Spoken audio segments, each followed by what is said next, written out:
எதிர்காலத்திலே அன்றுகுமார் திசாநாயக்க ஜனாதிபதியாக இருக்கின்ற போது அவரால் இந்த வீதாசார தேர்தல் முறையிலே ஒரு நாளும் அவர் 3-2 அவர் 113 ஆசனங்களை பெற முடியாது. ரோஹித போகல்லாகம, மஹிந்த சமரசிங்க, மஹிந்த அமரவீர போன்றவர்கள் 69 உறுப்பினர்கள் நாங்கள் உண்டாக சென்றோம். ஸ்ரீலங்கா முஸ்லீம் காங்கிரசுடைய தலைவர் ரவுஃப் ஹக்கீமும் அகில இந்திய மக்கள் காங்கிரசுடைய தலைவர் ரிசாட் பதுயுதீன் இணைந்து முழு சமூகத்தையும் ஏமாற்றுகின்றார்கள். இவர்கள் அது மட்டுமல்லாமல் ஐக்கிய தேசிய கட்சியுடைய தலைவர் ரணில் விக்ரமசிங்க தான் முஸ்லீம் சமூகத்திற்காக வெளிப்படையாக புகழ்த்தவரும் ரிசாட் 120 நாட்களுக்கு மேல் அடைக்கப்பட்டிருந்த போது அவர் வெளியிலே விடுதலை செய்யப்பட வேண்டும் என்று கூறிய ஒரே தலைவர்.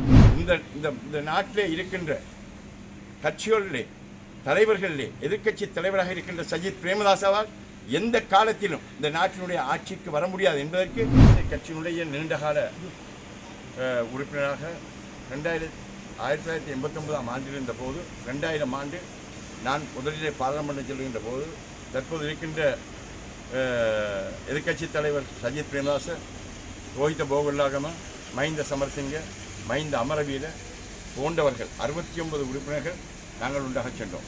இந்த நேரத்திலே 2015 ஆண்டு வரை நான் ஐக்கிய தேசிய கட்சியுடைய மாவட்ட தலைவராய், கிழக்கு மாகாணத்தின் ஒரே ஒரு நிர்வாக உறுப்பினராய், மூதுத்தொகுதியின் அமைப்பாளராக இருந்தேன். இந்த கட்சியினுடைய அகில இந்திய மக்கள் காங்கிரசினுடைய தலைவரை நம்பி அந்த கட்சியில் இணைந்தபோது அகில இந்திய மக்கள் காங்கிரஸ் தனித்து போட்டியிட வேண்டும் என்பதிலே நான் உறுதியாக இருந்தேன். 6 மாவட்டங்களில் தனித்தும் 6 மாவட்டங்களில் இணைந்தும் ஏனைய 10 மாவட்டங்களிலும் நாங்கள் அந்த கட்சிக்கு நாங்கள் சேருகின்ற கட்சிக்கு வேலை செய்ய வேண்டும் என்று அவருடைய வன்னி மாவட்டத்தில் ரிசாட் பதுயுதீன் தனிமையாக கேட்பதற்கு அவர் பயந்தார். கிங்கோ திருகோணமலை மாவட்டத்திலே நானும் அம்பாறை மாவட்டத்திலே அந்த குழுவும் தயாராகவே இருந்தோம். அவர்கள் அம்பாறை மாவட்டம் கடந்த தேர்தலிலே அவர்கள் தனித்துத்தான் போட்டியிட்டார்கள். மட்டக்களப்பு மாவட்டமும் வன்னி மாவட்டமும் தனித்து, அதாவது அகில இந்திய மக்கள் காங்கிரஸ் சின்னத்தில் போட்டியிட பயந்தார்கள். இம்முறை குருநாகல் மாவட்டத்தையும் புத்தளம் மாவட்டத்தையும் தனித்து கேட்பதற்கான முயற்சியிலே அந்த நிர்வாகம் அத்தனையுமே ஒன்றுபட்டு நிற்கின்றது. அவர்களுக்கு என்ன செய்ய போகின்றார் என்பது எனக்கு தெரியாது.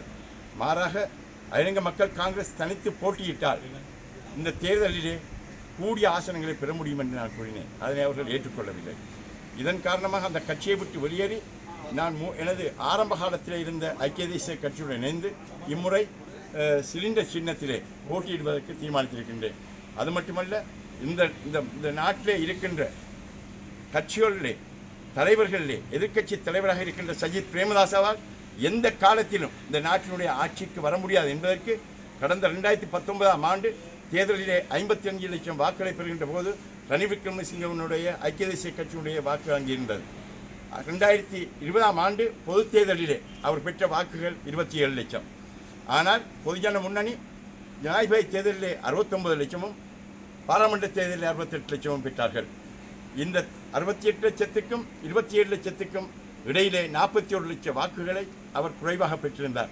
இம்முறை கூட அவர்கள் 80 லட்சத்துக்கு மேல் வாக்கெடுப்பேன் என்று கூறிவிட்டு 42 லட்சம் வாக்குகளை பெற்றார்.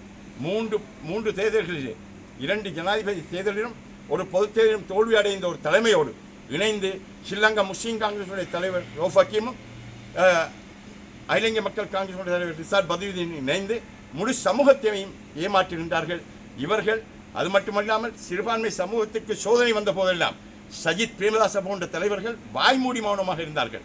இந்த நேரத்தில் ஐக்கிய தேசிய கட்சியுடைய தலைவர் ரணில் விக்ரமசிங்க தான் முஸ்லீம் சமூகத்திற்காக வெளிப்படையாக புகழ்த்தவரும் ரிசாட் 120 நாட்களுக்கு மேல் அடைக்கப்பட்டிருந்த போது அவர் வெளியிலே விடுதலை செய்யப்பட வேண்டும் என்று கூறிய ஒரே தலைவர் ரணில் விக்ரமசிங்க அவர்கள்.